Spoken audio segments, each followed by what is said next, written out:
नमस्कार। चुनाव विशेषमा यहाँहरूलाई स्वागत छ र अहिले चाहिँ पुरै देश नै तातिसकेका छन्। चुनाव को माहौलमा पुरै देश नै अहिले चुनावमा लागिसकेका छन्। विशेष गरेर उम्मेदवारहरूलाई एकदमै चुनाव लागिसकेको छ र अहिले चाहिँ हरेक नेताहरू मधेसतिर पनि केन्द्रित भइरहेका छन्। हरेक ठाउँमा अहिले बाटोदेखि लिएर सडकदेखि लिएर हरेक ठाउँमा अहिले चर्चा चाहिँ चुनावकै भइरहेका छन्। र यसै बिचमा अहिले जनकपुर धाममा पाल्नुभएका छ जुन मान्छेको एकदमै नाम चलेका छन् र चर्चित अनुहार नै हो र चर्चित व्यक्तित्व नै हो। आज चाहिँ यो लोड सेडिङ मुक्त भएको छ, त्यो उहाँकै योगदान सम्झिन सकिन्छौँ हामी। तर उहाँ फेरि यो चुनाव को बेला अहिले आफ्नो उम्मेदवारी पनि दिनुभएको छ र केही दिनका लागि मन्त्री पनि हुनुभयो जेन्जी आन्दोलनपछि। जेन्जीकै चाहना अनुसार हामीसँग हुनुहुन्छ यो चुनाव विशेषमा कुराकानी गर्नका लागि कुलमान घिसिङ जो काठमाडौँ क्षेत्र नम्बर 3 बाट आफ्नो उम्मेदवारी दिनुभएको छ र विशेष हामी चाहिँ कुराकानी गर्नेछौँ चुनाव विशेष नै लिएर। यहाँलाई कार्यक्रममा स्वागत छ। धन्यवाद।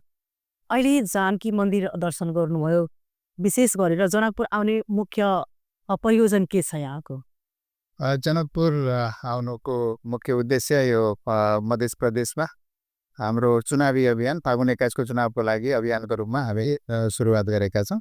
हाम्रा उम्मेदवारहरूसँग चाहिँ भेटघाट र उम्मेदवारहरूलाई मतदाताहरूसँग चाहिँ भेटघाट गर्ने कार्यक्रममा हामी केही ठाउँहरूमा चाहिँ भ्रमण पनि गर्छौँ र धेरै ठाउँहरूमा हाम्रो चुनावी अभियान सम्बन्धमा बुझाउने र जनताको प्रतिक्रिया पनि सुन्ने हिसाबले हामी आएका छौँ। यस्तो छ जसरी चुनावको बेला विशेष गरी मध्य प्रदेशमा हरेक नेताहरू चाहिँ केन्द्रित हुन्छ होइन, अनि तपाईँ पनि केन्द्रित हुनुभयो मध्य प्रदेशमा। अनि विशेष गरेर के वास्तवमा चुनाव को बेला चाहिँ नेताहरू केन्द्रित हुनुको कारण यो मधेसतिर त्यो भोटकै लागि हो, भोट ब्याङ्किङ हो भनेर? अनि के तपाईँ विशेष गरेर के चुनावमा आउनुभएको कारण के हो? यो मतकै लागि केन्द्रित हुनुको कारण के? मधेसमा हामी धेरै जोडिएका छौँ। म लामो समयदेखि मध्य प्रदेशमा यो विद्युत प्राधिकरणमा हुँदादेखि र यो 3 महिनाको सरकारमा मन्त्री हुँदा पनि मधेसमा हामी धेरै समय हामीले दिएका छौँ। यो विद्युत क्षेत्रमा हामीले मधेसमा ठुलो काम गरेका छौँ, ठुलो परिवर्तन गरेका छौँ। र 3 महिनाको मन्त्रीमण्डलमा हुँदा पनि हामीले यो कमला पुलदेखि लिएर धेरै रोडको नेटवर्कहरू बनाउनेदेखि लिएर विद्युत क्षेत्रमा यो कृषि विद्युतीकरणदेखि लिएर धेरै कुराहरूमा हामी अगाडि चाहिँ पटक पटक आउने गरेकै छु। र अब यो चुनावी अभियानमा त आउने नै भइहाल्यो। चुनावी हामी एउटा उज्यालो नेपाल पार्टी दर्ता गरेर उज्यालो नेपाल पार्टीलाई अगाडि बढाउने सिलसिलामा मधेस एउटा चाहिँ सबभन्दा चाहिँ हाम्रो लागि महत्त्वपूर्ण चाहिँ प्रदेश हो। मधेसमा जनसङ्ख्याको हिसाबले पनि धेरै जनसङ्ख्या छ र मतदाताको हिसाबले र हाम्रो चाहिँ संसदमा प्रतिनिधित्वको हिसाबले पनि धेरै सङ्ख्या मधेसबाट छ।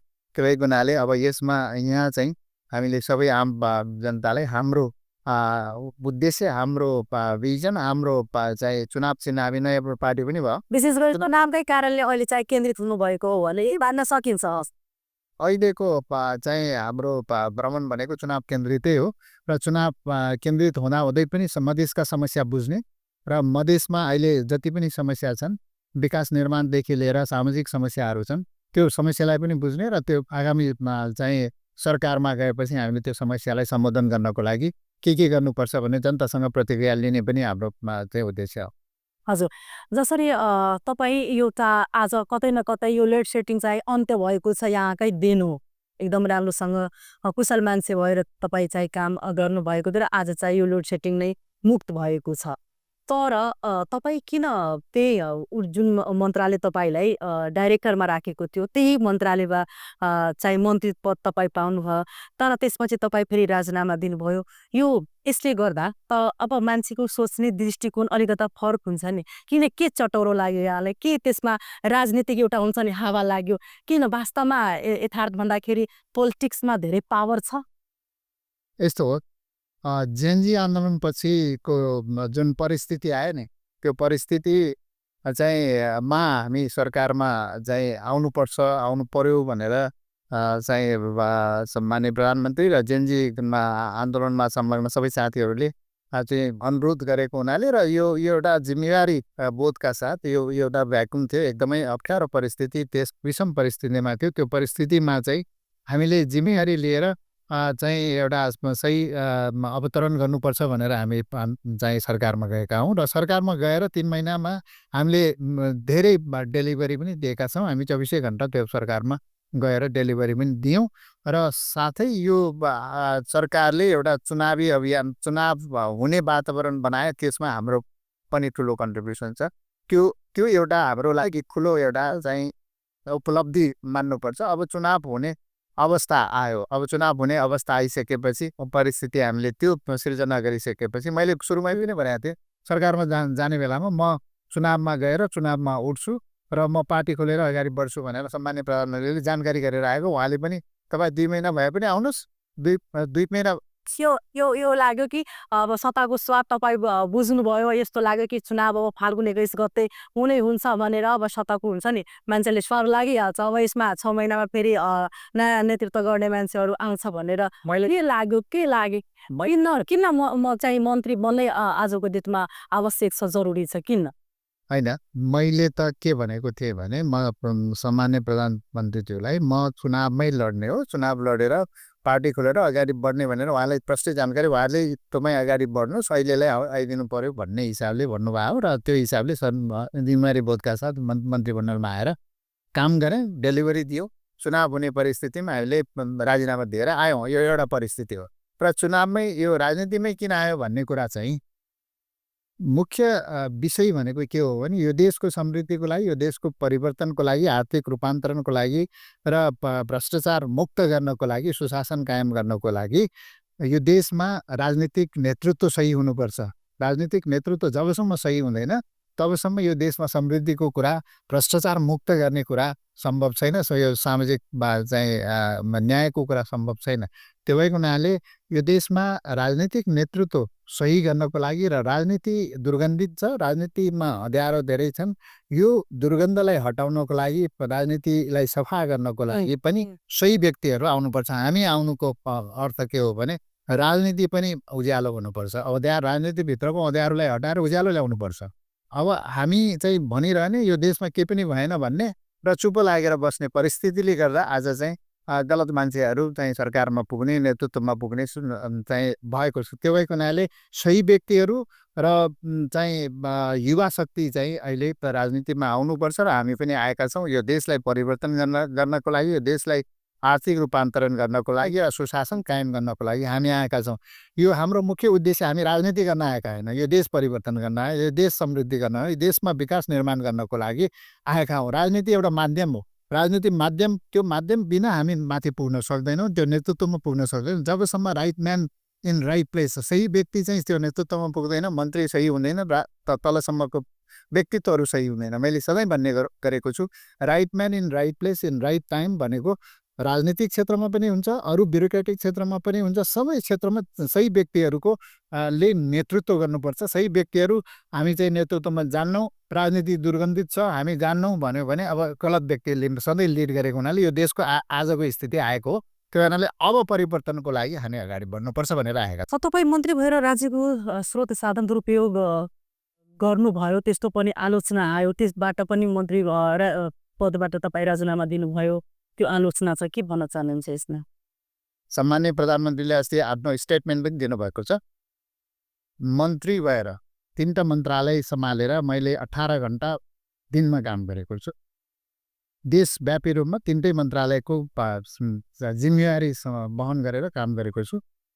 मन्त्री भएर मन्त्रालयको चिया बाहेक हामीले केही पनि खाएको छैन, तलब पनि खाएको छैन, केही पनि खाएको छैन। हामीले आउँदैखेरि भनेको थियौँ 1 रुपियाँ तलब पनि खाएको छैन। मन्त्री भएर हिँड्दाखेरि चाहिँ गाडी चढ्नुपर्छ, त्यो बाहेक, चिया खाने बाहेक हामीले कुनै चाहिँ काम चाहिँ त्यस्तो चाहिँ तलब समेत खाएको छैन, पत्ता खाएको छैन, 1 रुपियाँ हामीले केही पनि खाएका छैनौँ। त्यो कुरा सम्माननीय प्रधानमन्त्री आफैले बोल्नु भएको छ र हामीले भनेका छौँ। यो जेनजी आन्दोलनको जुन स्पिरिटमा, जेनजी आन्दोलनले जुन सुशासनको माग राखेर, भ्रष्टाचार मुक्त देशको माग राखेर जुन किसिमले चाहिँ आन्दोलन गरे, त्यत्रो चाहिँ 76 जनाभन्दा बढी ती शहादत प्राप्त गरे। हामीले यदि गलत काम गर्ने हो भने त्यो त्यो आत्माले श्राप छ, त्यो आत्माले चाहिँ त्यो रगत खाएको बराबर हुन्छ भनेर हामीले भन्ने गरेको छौँ। कर्मचारी तन्त्रमा सबैमा हामीले सतर्क रहेर आज कुनै पनि ठाउँमा कुनै मन्त्रालयमा एकजना कर्मचारीले कसैले कुलमान घिसिङले गलत काम गर्यो यो 3 महिनामा भन्यो भने म जे गर्न पनि तयार छु।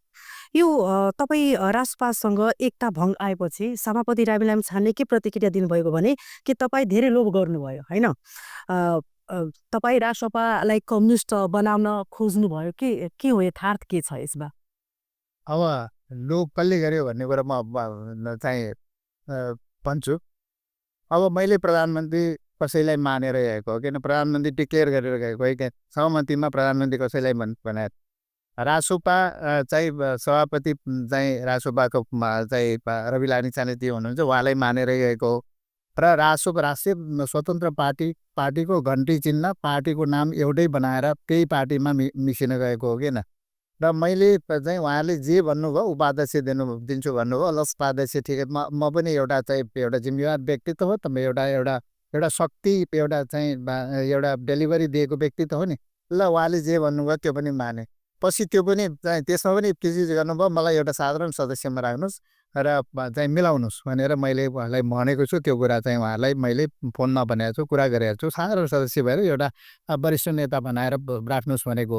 हामी एकदमै सबै कुरा त्यागेर, किनभने जनजाति आन्दोलनको स्पिरिट पनि के हो भने यो नयाँ शक्ति एउटा बनोस् भन्ने चाहिँ आम पब्लिकको पनि के भावना के थियो भने यो देशमा नयाँ शक्ति बनोस् र पुरानो शक्तिलाई विस्थापित गरोस् भन्ने थियो। त्यो भावनालाई बुझेर हामी गएका हौँ। र त्यो कुरा के प्रमाणित पनि गर्छ भने हामीले समानुपातिकमा त्यत्रो मत आउने, हाम्रो 15-20 लाख मिनिमम मत आउने कुरालाई छोडेर हामी समानुपातिक पनि छोड्यौँ, हामी दर्तै गरेनौँ, हामी मिल्यौँ भनेर गएको किन।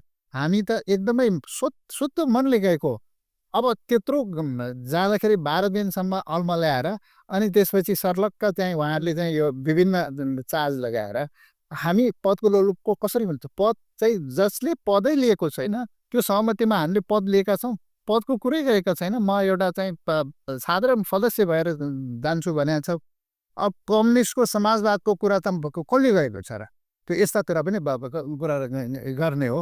हामी एउटा लिबरल इकोनोमीमा अगाडि बढ्छौँ र यो देशको समृद्धिको लागि, यो देशको चाहिँ आर्थिक रूपान्तरणको लागि अगाडि बढ्छौँ भन्ने यो सैद्धान्तिक विषयको कुरै छैन। सैद्धान्तिक विषयमा बरु उहाँहरूले अब संहिताको विषयमा के हो प्रश्न हुनु पर्यो भन्ने हामीले कुरा गरे हो।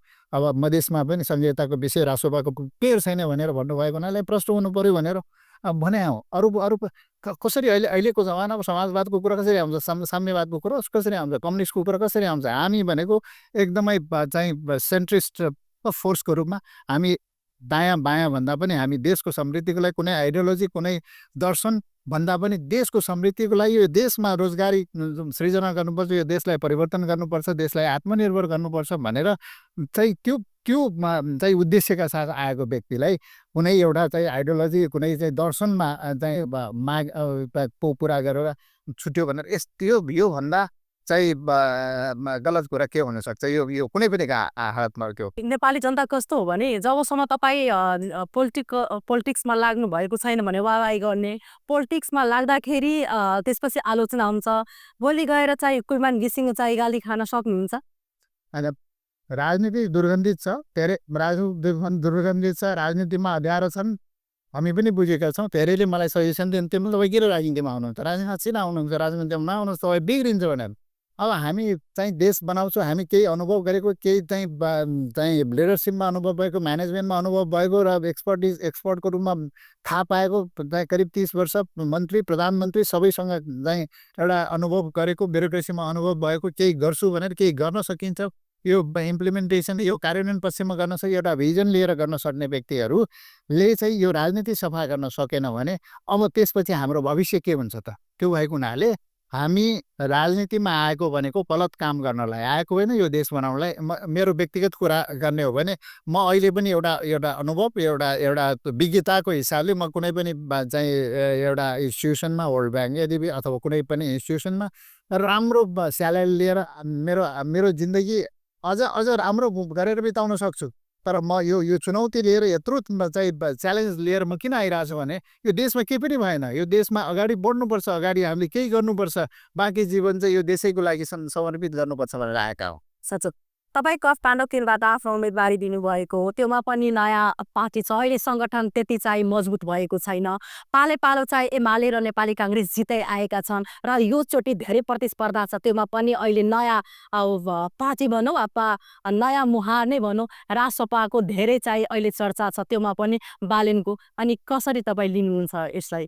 हामी चाहिँ कति सुनिन्छ? हामी एउटा अर्ग्यानिक हिसाबले डेलिभरी दिएर आएको, काम गरेर आएको व्यक्ति र जनताले हामीलाई कुनै एउटा भाषण गरेर अथवा कुनै चाहिँ सोसल मिडिया चलाएर चिनेको पनि होइन। हामी एउटा अर्ग्यानिक हिसाबले काम गरेर आएको व्यक्ति, जनताले त्यो विश्वास गरेर आएको व्यक्ति हो र त्यो किसिमले यो पार्टीमा पनि त्यस्तै व्यक्तित्वहरू जोडिएको छ र जनताले चिनेको छ, जनताले चाहिँ विश्वास गरेको छ। जनताले यसपालि मत परिवर्तन गर्छ। जनताले अहिलेको परिस्थितिमा चाहिँ काठमाडौँ क्षेत्र नम्बर 3मा हामीलाई चुन्छ भन्ने म पूर्ण विश्वस्त छु र अहिले परिस्थिति, अहिलेको अवस्था पनि के हो भने जनताले पनि बुझ्नुपर्ने अवस्था हो। एउटा डेलिभरी, एउटा चाहिँ हामीले जुन किसिमको काम गरेका छौँ, हिजो हामीले केही काम गऱ्यौँ, देशको लागि, जनताको लागि केही काम गऱ्यौँ, अब हामीले भोट मागेका छौँ जनतालाई। अब जनताले त्यो चाहिँ विश्वासका साथ हामीलाई अत्यधिक मतले जिताउँछ भन्ने म विश्वस्त छु। विशेष गरेर हरेक पार्टीमा महिलाको प्राथमिकता चाहिँ कोटा पुरा गर्नको लागि मात्रै एउटा राख्नुहुन्छ, तर महिला मैत्री कतिको हुन्छ तपाईँको त्यो पार्टीमा? कति महिलाले चाहिँ प्राथमिकता दिनुहुन्छ? हाम्रो महिला नेतृत्वमा धेरै साथीहरू हुनुहुन्छ। हामी महिला मैत्री, हामीलाई जेन्डर इक्वालिटीको विषयमा हाम्रो पार्टी स्पष्ट छ। हाम्रो सिद्धान्त महिला यो देशको चाहिँ आदि चाहिँ आकाश बोकेर बसेको महिलाहरूलाई हाम्रो पार्टीले प्रमुख प्राथमिकता दिएर अगाडि बढ्छ र यो देशमा महिलालाई कसरी चाहिँ एउटा सशक्त बनाउने, सशक्तिकरण कसरी गर्ने, यो महिलालाई कसरी नेतृत्वमा ल्याउने भन्ने कुरा हाम्रो पार्टीले। के भन्न चाहनुहुन्छ तपाईँ अन्त्यमा कार्यक्रममा? अब आज चाहिँ जनकपुर आएका छौँ। जनकपुर चाहिँ जानकी मन्दिर पनि दर्शन गरेको छु। मधेसका चाहिँ जनता, मतदाता सबैलाई उज्यालो नेपाल पार्टीलाई अत्यधिक मतले जिताउनु होला। हाम्रो उज्यालो नेपाल पार्टीको प्रत्यक्षमा चाहिँ यो बल्ब चिन्ह, सिम चिन्ह, बलेको बत्तीको चिन्ह छ, उहाँलाई प्रत्यक्षमा सबैलाई त्यसमा मतदान गर्नु होला। र समानुपातिकमा हाम्रो प्राविधिक रूपले हामीले चाहिँ बाँसुरी चिन्ह लिएका छौँ। बाँसुरी चिन्हमा मतदान गरेर देशव्यापी रूपमा हाम्रो समानुपातिकको उम्मेदवारलाई जिताउनु हुन म हार्दिक अनुरोध गर्दछु। धन्यवाद। उहाँलाई धेरै धेरै धन्यवाद दिन चाहे, किनकि यति व्यस्तको बावजुद पनि हामीहरूसँग चाहिँ आफ्नो कुरा राख्नुभयो र अब हेरौँ जनता कसलाई चाहिँ निर्वाचित गर्नुहुन्छ, त्यो जनताको हातमा हो। अहिलेको लागि म बिदा चाहन्छु। नमस्कार।